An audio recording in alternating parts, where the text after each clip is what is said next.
안녕하세요. 안녕하세요.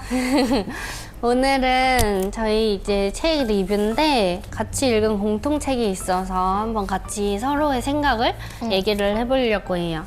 오늘은 뭐냐면 에리 프롬의 나는 왜 무기력을 되풀이하는가? 제목부터 좀 후킹하지 않아? 그러니까 왜냐면 내가 무기력을 대표해가지고 이거를 처음 발견한 곳이 그 2025 국제도서전이었는데 내가 거기 이제 책이 엄청 많은데 얘를 이거 읽고 싶다 했던 이유가 에리 프롬 책 읽으면 좋은데 심지어 얇아? 한번 읽어보자 이런 마음도 있었지만은 에리 프롬 책이 아니었어도 이 제목이면은 좀 요즘에 내 상태였을 때는 좀 읽어보고 싶었을 것 같아. 무기력을 되풀이하시나 봐요? 그러니까 원래는 내가 무기력하다는 생각을 잘 안 해봤단 말이야. 왜냐면 저는 좀 그런 무기력이라고 생각하는 이미지랑 좀 반대되는 맞아. 사람이에요. 에너지가 조금이라도 남아있으면 지배를 안 들어왔던 사람. 난 항상 뭔가를 열심히 하는 사람이라고 생각을 했는데 최근에 그 남의 어떤 사이클을 벗어나서 내 사이클을 찾으려고 한 이후로는 내가 이렇게 하고 싶은 게 없나? 이런 여러 가지 생각이 들면서 왠지 나 무기력함을 느끼고 있는 것 같기도 이런 생각을 했던 것 같아. 그래서 읽게 됐고 춘이는 이걸 왜 읽게 됐어? 나는 솔직히 말하면은 나는 왜 무기력을 되풀이하는가? 그거에 대해서는 별 생각을 해본 적은 없는데 읽어보라 그래가지고 그래 읽어보지 뭐 이러고 그런 것도 있었고 에리 프롬이 대단하다 그러는데 나도 한번 찍먹해보고 싶은 마음도 있었어. 오히려 작가에 끌린 거고 나는 이 제목에 끌린 거네. 국내 미발표작이래요. 그래서 여러모로 뭐 나의 가벼운 지적 허영심을 채우기에도 좋고 진짜로 그냥 탐구하는 마음에서 읽어도 좋고 여러모로 되게 좋은 책이었다라고 생각해서 공유를 좀 저희 생각과 함께 해보려고 합니다. 일단 제가 책 요약을 간단하게 하고 그 다음에 이 관련된 내용들과 생각들을 정리해 보려고 하는데요. 결론만 얘기를 하면 나는 왜 무기력을 되풀이하는가? 왜냐? 내 욕구나 내 욕망대로 사는 게 아니기 때문이에요. 그러니까 이게 사람이 태어날 때는 이 에리 프롬 말로는 백지 상태의 어떤 정신이라고 해야 할까? 이런 식으로 태어났는데 근데 그 안에 이제 나의 욕구를 막 채워 넣잖아요. 예를 들면 나 배고파, 나 이거 추워, 더워 이런 것들이 다 자기의 진짜 욕구란 말이죠. 뭐가 좋고 싫고가. 근데 이제 3살, 4살, 5살 이렇게 좀 말도 할 수 있고 의사소통이라는 게 되기 시작하면서 처음으로는 부모의 욕구로 나의 진짜 욕구가 대체되기 시작하는. 예를 들어 이 시간에 나는 배 안 고픈데 먹어야 한다든지 아니면 뭐 나는 이곳에 가고 싶지 않은데 여기 너무 좋지 않아? 라고 뭐 엄마 아빠가 데려간다든지 그러면서 이게 즐거움을 강요당한다든지 놀러 가서 짜증내고 애가 울면 사실 애가 혼나지 엄마 아빠가 이게 잘못됐나? 라고 생각 잘 안 하는 측면부터 시작해서 정말 그 어린 나이부터 일정 수준 독립되기까지 계속해서 타인의 욕구나 욕망을 내재화하는 과정을 겪는단 말이죠. 그러면서 사람은 당연히 내 욕구가 아니니까 무기력하고 무력하고 거기에서 오는 그 남의 욕구에 맞춰주지 못하는 나의 어떤 열등감 혹은 피해의식 아니면 나한테 이렇게 열받게 만든 이 사회나 남을 향한 남 탓이나 어떤 공격성 일 수도 있고 너무 고통스러우니까 내가 좀 내재화하기 위해서 내 진짜 욕구를 은폐하거나 아니면 이 모든 과정을 다 합리화한다거나 뭐 이런 등등의 안 좋은 작용에 따른 반작용이 일어나면서 결국에 사람들은 이게 고리가 돼버리는 악순환이 돼버리는 그런 상황인데 그거를 끊기 위해서 이 에리 프롬은 타인의 욕구를 지워서 나의 욕구를 채워 넣어야 된다고 하는데 그 과정에서 어떻게 보면 공백이 있는 거잖아요. 그래서 이 공백의 그 공포와 불안으로부터 우리가 견디는 그 용기가 필요하다라는 게 이 책의 결론이에요. 그래서 이제 생각을 해보게 되는 거지. 나는 그러면 정말 나의 욕구가 무엇인가 그리고 내 욕구를 대체한 타인의 욕구들은 무엇인가 난 그걸 어떻게 대처하는가 등등에 대한 생각을 하다 보니까 얘도 한번 읽고 서로의 생각을 나누면 나를 아는 데에도 되게 큰 도움이 될 것 같더라고요. 왜냐면 이 에리 프롬이 책에서도 얘기를 하는 게 자기 욕구, 그러니까 난 뭘 좋아하는가, 난 뭘 싫어하는가에 대한 질문이 인생에 있어서 가장 큰 난제라고 하고, 그거를 풀어가는 게 인생이라고 하니까 오늘 답이 딱 내려지지 않더라도 이거를 가지고 얘기하고 생각해보는 시간이 또 이 난제를 대하는 좀 건강한 자세가 될 수 있겠다라고 생각해가지고 오늘 이 시간을 가져봤습니다. 그러면 이렇게 우리가 미리 생각해 볼 거리들을 적어 왔어요. 얘를 가지고 한번 랜덤으로 몇 개만 뽑아서 그래, 좋아. 서로 얘기를 한번 해볼까? 내가 한 거네. 만약 이 세상에 혼자 남겨진다면, 그러니까 이 세상에 인구가 다 없어지는 게 아니라 이를 둘러싼 사람들이 없어지고 혼자 남게 된 거야. 혈혈단신으로. 그러면 하고 싶은 것, 그리고 그때 하고 싶은 것과 지금 현 상황에서 하고 싶은 게 일치하는지 그게 궁금했어. 그러니까 여기서 말하는 타인의 욕구라는 거로부터 타인의 조금 욕구를 벗어날 수 지운다면. 있는 상황이라면 그냥 완전히 전제인 거야? 해방됐다고 생각하는 거야. 아예 해방됐다고? 그러게 어렵다. 넌 생각한 거 있어? 나는 루브르 박물관에 가서 이젤이랑 캔버스 들고 가가지고 그림 그리는 거. 그게 진짜 하고 싶어. 뒷일 생각 안 하고 돈 있는 돈 가지고 파리에 가서 루브르에 계속 있으면서 그림을 그리는 거. 그리고 뭔가 누가 뭐라 할 사람도 없고 너는 무슨 파리를 그렇게 하는 거 아니야? 이렇게 얘기할 사람도 없고 그런- 지금 누가 아직 난 눈치 보여. 그럴 수 있지. 근데 그럴 눈치 수 주는 사람이 없어도 눈치가 보이기도 하잖아. 살다 보면. 맞아. 또 하고 싶은 게 있는데 혼자 놀이동산 가서 에버랜드 같은 데 가가지고 무서운 거 다 타보는 거. 내 주변에는 약간 매운 거 못 먹고 무서운 거 못 하고 약간 이런 사람들이 진짜 많거든. 그냥 혼자 가가지고 불닭볶음면 엄청 먹고 그러고서 매운 그 무서운 거 샹샹 하는 거. 난 그런 거 하고 싶어. 지금의 욕구랑 일치해? 지금의 욕구는 현실이랑 많이 타협을 많이 보는 것 같아. 뭔가 루브르에 가서 그림을 그리는 게 아니라 인터넷에 검색을 해서 그냥 방구석에서 그림을 그린다거나 아니면 화집 같은 거 사가지고 그냥 보면서 와 멋지다 이런 것들 하는 것들. 돈이 너무 없어서라기보다는 그냥 눈치가 보여. 그러니까 내가 돈을 쓰면 눈치가 보이는 게 있어.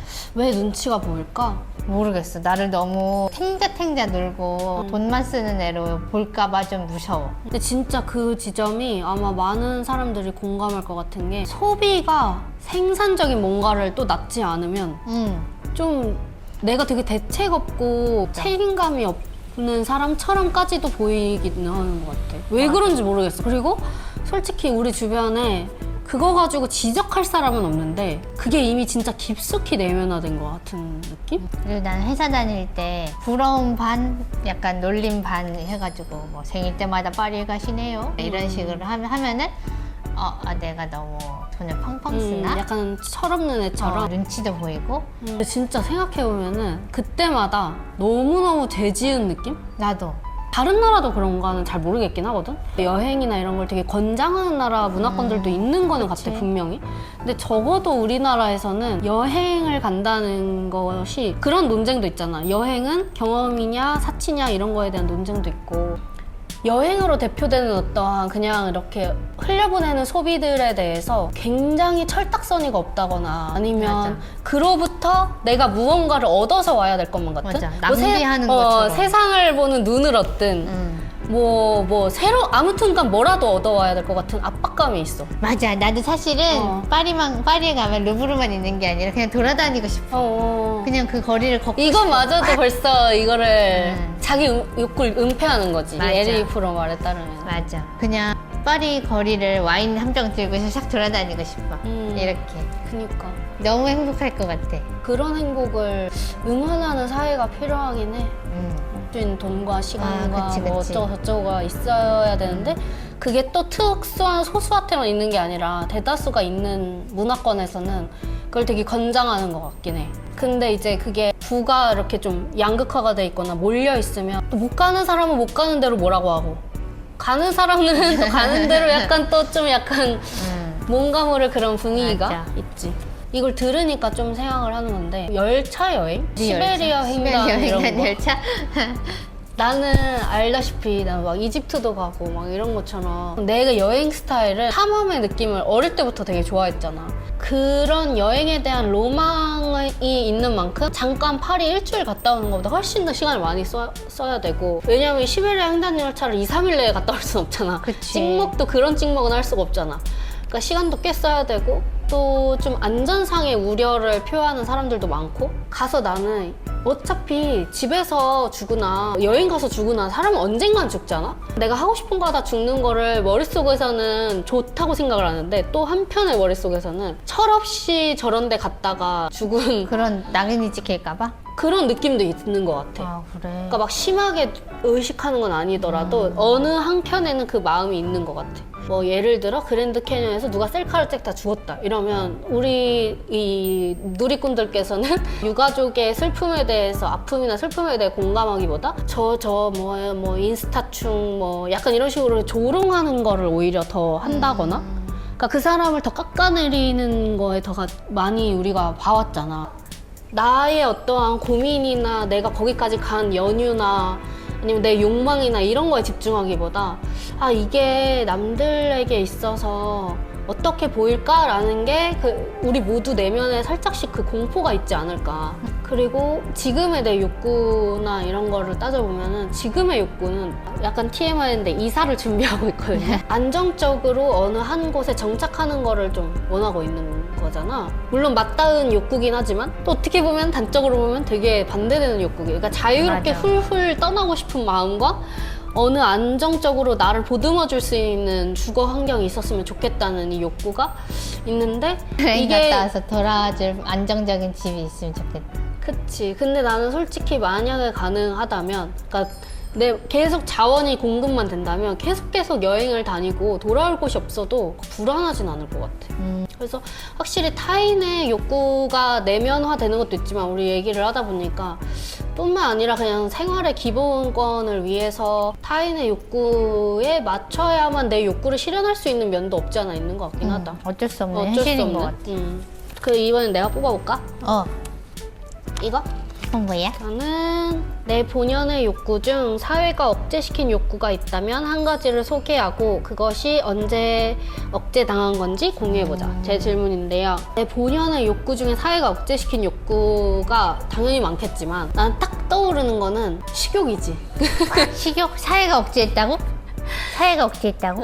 이게 얼마 전, 이게 예전에 올라갔던 리뷰 영상 중에 하나인 그 경험의 멸종에서도 내가 그런 얘기를 했는데, 근데 그 영상에서 언급은 안 했는데 그 책에 나오는 게 기계가 인간의 욕구를 대체를 많이 한다는 얘기가 나오는데, 정말 놀랍게도 그 책은 2025년 책인가? 그렇잖아. 이게 1900년에 태어난 사람 에리 프롬마저도 같은 맥락의 얘기를 하잖아. 그게 너무 신기했어. 그리고 여기서도 기계가 인간을 대체할 것이다. 그리고 심지어 인공지능 같은 존재가 인간을 대체할 거라는 얘기까지 나와서 너무 신기해. 천재는 천재다. 맞아. 1900년에 어떻게 저런 생각을 했지? 막 이랬는데 그 얘기를 제가 왜 꺼냈냐면은 거기에 기계라는 게 진짜 막 엄청 최첨단의 로봇만을 상징하거나 뭐 챗 GPT 같은 그런 대단히 막 딥러닝하고 이런 게 아니라 진짜 그냥 시계?